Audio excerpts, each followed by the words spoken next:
अब के बार जो 2024 में हाल में नतीजे आए राज्य हैं, उनमें सबसे दिलचस्प तस्वीर है महाराष्ट्र की।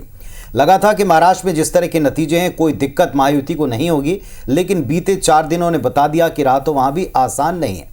महाराष्ट्र में कौन होगा मुख्यमंत्री, ये बस कुछ वक्त में पता चलेगा, पर इंतजार 4 दिन का ऑलरेडी हो चुका है। बिल्कुल। और इस बीच सीएम एकनाथ शिंदे ने जिस तरह से इशारों में सीएम फेस से पर्दा उठा दिया और फिर एक बार महायुति सरकार का ऐलान करते हुए गठबंधन में ऑल इज वेल होने की बात कही, उसने और कुछ सियासी घमासान मचाया। चलिए, इसके साथ साथ सियासी टेम्परेचर आज किन किन बयानों से चढ़ा और क्या प्रेस कॉन्फ्रेंस के बाद अब सब कुछ ठीक है महायुति खेमे में, देखिए।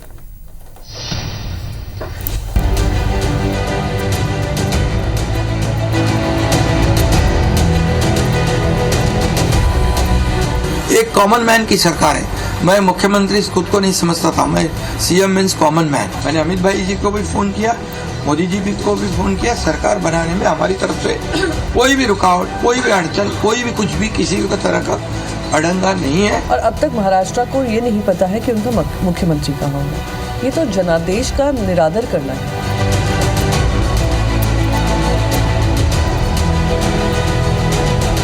महाराष्ट्र में महायुति की प्रचंड जीत के बाद सीएम फेस को लेकर जारी सस्पेंस खत्म होता नजर आ रहा है। वैसे अभी महाराष्ट्र का अगला मुख्यमंत्री कौन होगा, इसका ऑफिशियल ऐलान तो नहीं हुआ, लेकिन मुख्यमंत्री एकनाथ शिंदे ने इशारों में ये जरूर क्लियर कर दिया कि अब महाराष्ट्र में मुख्यमंत्री की कुर्सी बीजेपी के खाते में जाने वाली है।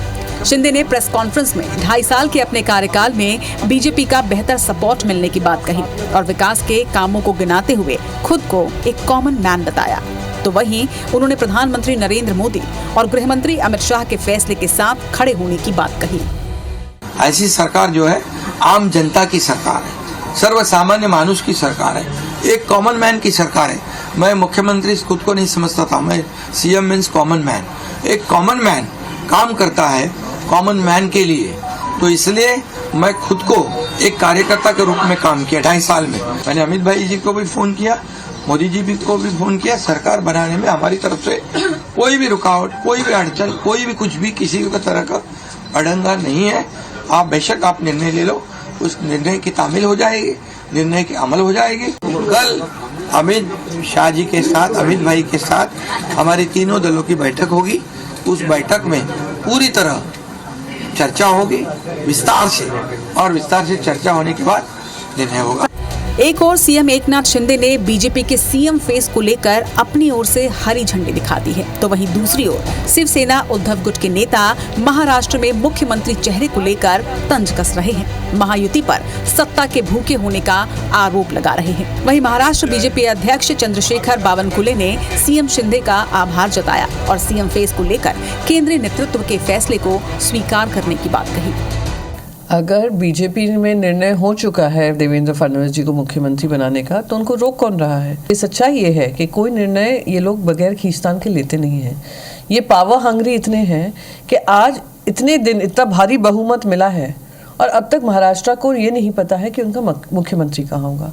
ये तो जनादेश का निरादर करना है। एकनाथ शिंदे जी का मैं बहुत बहुत आभार व्यक्त करता हूँ, उनका अभिनंदन भी करता हूँ। स्पष्ट रूप से उन्होंने महाराष्ट्र की जनता को, देश की जनता को बताया, जो केंद्रीय नेतृत्व निर्णय करेगा वो हम सबको मान्य है। ये भूमिका माननीय एकनाथ शिंदे जी ने ली है। महाराष्ट्र में महायुति को बहुमत मिलने के बाद बीजेपी, शिवसेना, शिंदे गुट और अजीत पवार तीनों दलों के कार्यकर्ता अपना अपना सीएम बनाने की मांग कर रहे थे, लेकिन सीएम शिंदे की प्रेस कॉन्फ्रेंस के बाद तस्वीर बिल्कुल क्लियर हो गई है कि महाराष्ट्र में अब बीजेपी का ही मुख्यमंत्री बनेगा। शिंदे का बयान ठीक वैसे ही है जैसे 2.5 साल पहले देवेंद्र फडणवीस ने एकनाथ शिंदे को मुख्यमंत्री बनाने का प्रस्ताव दिया था।